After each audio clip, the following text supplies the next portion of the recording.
Hello again, it's Cliff here from Down Under. Well, in this video I wanted to talk about your different types of lathe or turning options. I know a lot of you guys have got a CNC mill like a Tormach 1100 or 770, 440, and you're thinking about buying a lathe. You know, should I get a RapidTurn attachment? Should I buy a SlantPro lathe? Should I get a center lathe? Or should I just live with the old lathe I've got at the moment? So this video is going to be just a sort of an introduction to that subject. It might help you condense some of your thoughts. I'll also go into certain types of work that doesn't really suit any of those machines. Just to give a bit of background on the situation of machining of cylindrical parts and what your options are. Alright guys, cheers. So RapidTurn is under $2,000 base price. You know, by the time you get a good set of accessories and options, you might be spending nearly $3,000 US. That's an incredible price for CNC capacity. But will that be sufficient? Well, the simple answer is it all depends. It depends on the type of work you're doing, how accurate it has to be, how much heavy machining is involved, how often you want to have your milling machine available, and does it matter whether you're tying it up in the lathe setting. And of course, something like a CNC lathe, SlantPro 15L, is about 10 times that price, between 17K and 27K. But that's a standalone machine. It's more powerful, it's more accurate, and you've got the additional productivity potential of two machines running at once. Or should you consider a manual lathe? What I mean is a manual lathe with digital readout, not an old manual lathe sitting in the corner, because that's not a very productive piece of machinery. But I'll go over that, those three options, just in general terms. If you're doing a wide variety of one-off parts, then it may be that a center lathe, a modern center lathe, is the best option for you. I'm not talking about that old center lathe you've got sitting in the corner. I'm talking about a modern center lathe that has a quick change tool post. You can set it up with a whole range of preset tools. You can dial in your digital readout with a different tool offset for each of the different tools. A bit like a CNC, you can quickly plug in the tool and the coordinate system for it and machine a one-off part very quickly and easily. The thing with a modern manual lathe is you get a lot of versatility. If you're a jobbing shop and you're doing all sorts of varied work, one-off parts, then it's a very versatile machine. You've got a much bigger distance between centers than you have on a typical short bed CNC. You've got a much bigger hole in the spindle, 50mm hole here. You can even buy versions with 100mm hole. That's 4 inches. And the advantage of that is huge. For certain types of work, you can put it right inside the spindle. You can fit a larger than standard 3-jaw chuck with a big bore in it, and you can hold your parts deep inside the chuck. That's a huge advantage for a lot of work. You can have a floating back plate, as I've mentioned in other videos, that allows you to dial in concentricity, and you really only need to use a 4-jaw chuck then for square work and big diameter disc work. So there's a lot of advantages. You can get a center lathe with a removable gap bed, and that gives you huge capacity for turning large wheel or faceplate type work, large diameter work. This is quite a low cost option, probably only a few $1,000s, and some of the Chinese machines are very good value for money. So that's certainly worth considering for certain types of work. So what do you choose? Do you go straight to the 15L, the Tormach SlantPro? It's probably going to cost you, depending on the options that you choose and the accessories, in the range of $17,000 to $27,000 US. Or can you make do with a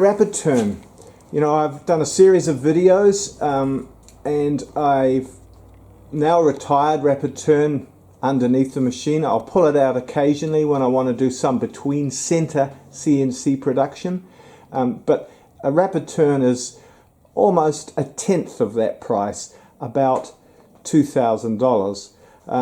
And you can build your own gang tooling platform. I've done a series of videos. I think there's nearly 30 videos and a playlist on Tormach RapidTurn if you're interested in this as an option. Now, RapidTurn is not quite as accurate and the power is not there. You've got about a 1 horsepower motor versus a 3 horsepower motor with SlantPro. But for the price, remember, it's a tenth of the price. And for the type of work you're doing, if it's small diameter work that doesn't require a lot of power or torque, and it's not high precision work, then this may well be a good option for you. But if you can see ahead to eventually needing something like the SlantPro, then often it's better to take 2 steps forward rather than 1 and get the machine you're ultimately going to need and save all of that time spent on learning a lesser system. But that lesser system is very capable, and don't forget that the PathPilot software is very similar, and so that the G codes that you developed and use for RapidTurn, you can shift over to SlantPro, do a little bit of editing and run the parts in SlantPro should you get to that stage in the future. I've done a whole series of videos on RapidTurn. I think there's about 30 videos altogether, but this is just a summary. I'm just putting a few clips together here. So here I'm just doing a bit of fairly heavy machining in steel for RapidTurn. This is a piece of alloy steel, and taking light cuts, but just showing here that it can be done. This is not large diameter work, but it's medium diameter work, and it's cutting it okay. There is a limit with what you can do with a 1 horsepower motor, and there's no real gear reduction to the headstock. It's just belt and pulley drive. And by contrast, here's SlantPro 15L, about 3 times the power, and all things being equal, about 3 times the torque. But again, not a high torque headstock. You can't take big cuts on large diameter steel parts. Small to medium work, it'll remove metal relatively quickly. On the other hand, a manual lathe, center lathe like this, has a headstock with heavy duty gears in it, and you get a massive reduction and multiplication of torque so that your work is turning slowly but with very high torque. So the horsepower of the motor is giving you hugely more turning power for turning large diameter steel parts. I mean, just imagine how much torque is in this headstock. You can take a massive cut in a large diameter steel, do difficult large threading and so on with ease on a relatively low cost center lathe like this. Of course, the lathe is not the perfect machine to produce all cylindrical parts. I mean, there's some work that just doesn't suit a lathe. For example, this motor shaft, a high precision shaft, has to be a precision fit on different bearings. Here I'm making a replacement for this broken shaft. All of the different diameters need to be concentric. It needs to be a precision fit on the bearings and the armature and the gear and so on. Machining this in a lathe is very difficult to get the concentricity of the diameters and the precision of the diameters. And so it's a good idea to rough the part out. For example, this is 4140 high tensile steel. Rough it out in the lathe, leaving a few thou on. That's a very quick job. And then put accurate centers in it and run the part in a cylindrical grinder between fixed stationary centers. And what that means is that the part is rotating as one piece. You're not sticking one end out of the chuck and machining it and sticking the other end out of the chuck and machining it. That is virtually impossible to get concentricity. But when it's running as one part between stationary centers, you can get extreme accuracy. The principle of a machining operation is far more accurate. Just give you an example. I'll bring the dial indicator down now. See if I can get the dial indicator out of the light. Here we are. So see there, I'm bringing the dial indicator down. Let's get it down in contact. It's hard to do this one-handed. Okay, we're in contact now. It's like reflections a problem of cameras, isn't it?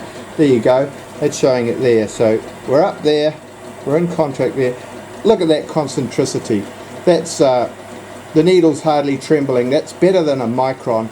But you try and get that in a lathe, and you try and hold a good finish and a precision diameter without leaving any lines in it. I mean, you really don't want lines. You want polished radiuses at the stress points. Otherwise, you end up with a part failure because of the notch point weakness where the turning marks are.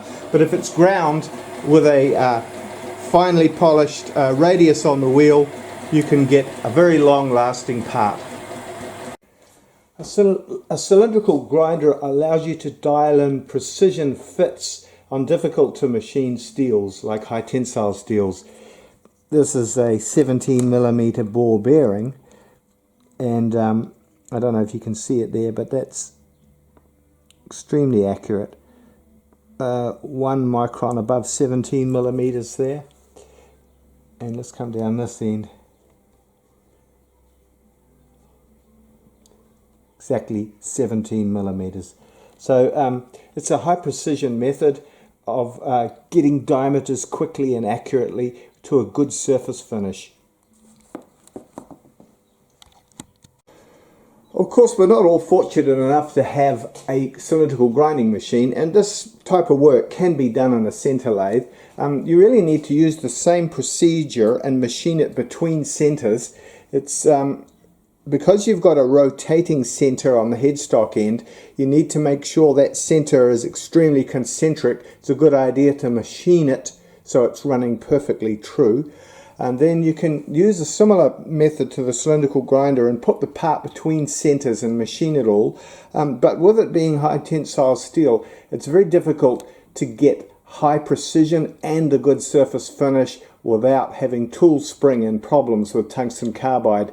You know, you can get it within a thou or so very quickly to a good surface finish, but to get to microns with tungsten carbide, there's usually too much tool pressure and part spring to get those sort of tolerances. And so what I would do if I didn't have a cylindrical grinder is to have a high grade, high cobalt CNC, high grade, high cobalt, high speed steel, diamond lap it with a fine diamond lap, so it's absolutely razor sharp, and you can then take tiny little finishing cuts and attain high accuracy. But that is quite skilled and difficult compared with doing it on a cylindrical grinder. Okay, well, let's go over some of these factors. It's easy enough to explain why a full CNC lathe is going to be more powerful and take bigger cuts, because it's 3 horsepower versus RapidTurn's 1 horsepower. So you've got about 3 times the torque, all things being equal. And if you're doing large diameter steel parts, then RapidTurn's going to be struggling. But accuracy, why is RapidTurn not as accurate as SlantPro? Well, I've done a series of videos on this subject. If you look in my playlist on RapidTurn, I go into accuracy. But let's just quickly summarize it now. Here's a diagrammatic drawing of the headstock of RapidTurn. And when you switch it on, what happens is, okay, this is an aluminium headstock, and the bearings are spinning, the job's spinning, and they're generating heat. The grease is churning round, you're getting friction in the bearings, and there's heat radiating out in all directions. This isn't really a problem around here, but what happens is that the heat builds up in here, and the whole headstock lifts up by a small amount, but the whole headstock lifts up by around about a thou, maybe half a thou to a thou, between when it's running and when it's not running. And because your tool is coming down from the top, you're going to get a variation in diameter of potentially or commonly about half a thou to 1 thou. Now you can do various things to minimize this. You can hover over it and make adjustments in the tool wear table and so on, and compensate for it. But if you want to work to high precision, this is a definite disadvantage with RapidTurn. The same thing drawn again diagrammatically with SlantPro. It's a different design. Here we have SlantPro. The headstock is cast iron. Straight away there's less thermal expansion. When you switch it on and it warms up, the cast iron headstock expands just the same as the RapidTurn headstock. It doesn't expand as much because it's cast iron. And also, have a look at this. This area here that's heating up will raise the headstock slightly by a lesser amount because it's cast iron, but the tools are coming in from here. So all you're getting is a very slight shift in the center height of the tool, and that doesn't impact on the diameter. And that means that in theory, SlantPro can do much more accurate work than RapidTurn. You can work to tenths of a thou with SlantPro. You can only work to a thou or so in RapidTurn. It's a gross oversimplification of the situation, but it's a quick understanding of why SlantPro is more accurate. And I found in practice it'll hold tolerance very well, easily within quarter of a thou. SlantPro. RapidTurn takes quite a bit more skill to do high precision work. For example, these 150 odd parts all held diameter to within quarter of a thou without any problem. Very good repeatability.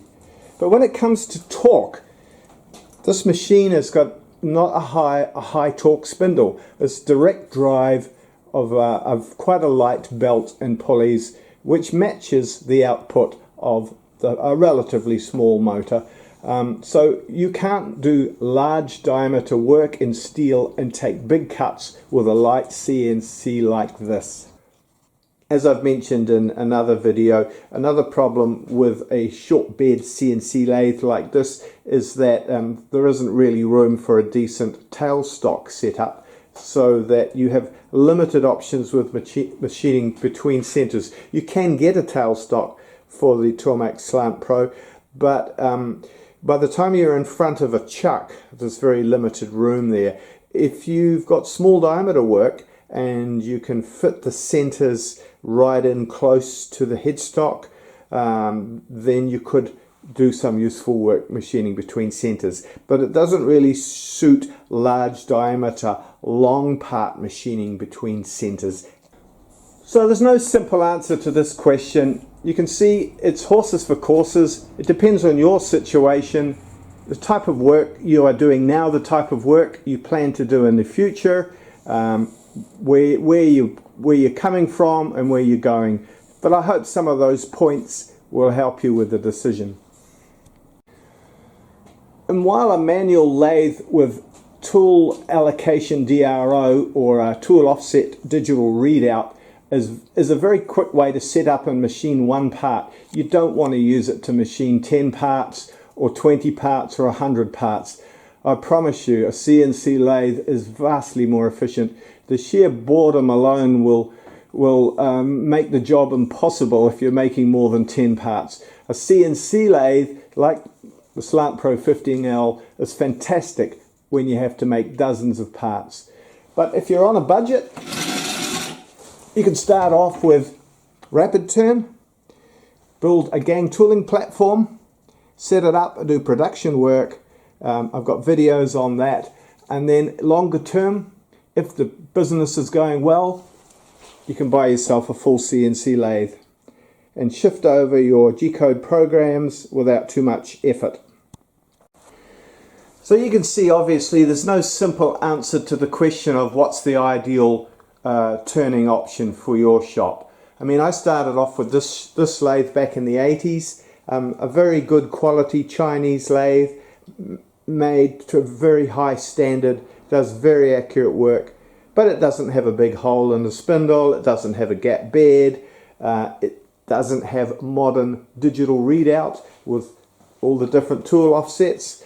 So I then eventually had to buy this bigger modern manual lathe with the bigger capacity, with the modern digital readout and the bigger hole through the spindle. So then I had two lathes. Not ideal, but you know, that's how your workshop grows, unfortunately.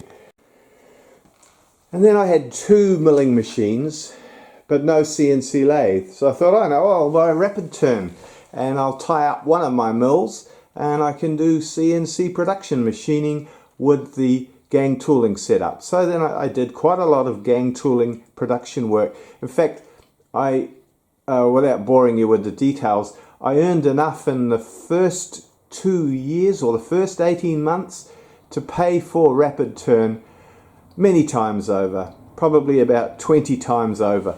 So it was really profitable for me to get that local production CNC turning work. And I realized, this is a whole new machining service I could supply. So now I've got SlantPro and I no longer need RapidTurn. So really that big manual lathe and SlantPro is all I need now. But you know, you never get there directly. You can't see ahead. Hopefully some of this, my situation, will help you to see ahead a little bit better for your particular situation, although really everybody's situation is completely different. Well, this video is initially anyway just a bit of an introduction to the subject of what option lathe we should consider. I've done other videos on this subject. If you look back a year or so, I've done a video on manual versus CNC lathe work or turning, and there's playlists of videos on RapidTurn, another one on SlantPro, and so have a look through those if you've got specific interest. Thanks for watching, guys. Catch you later.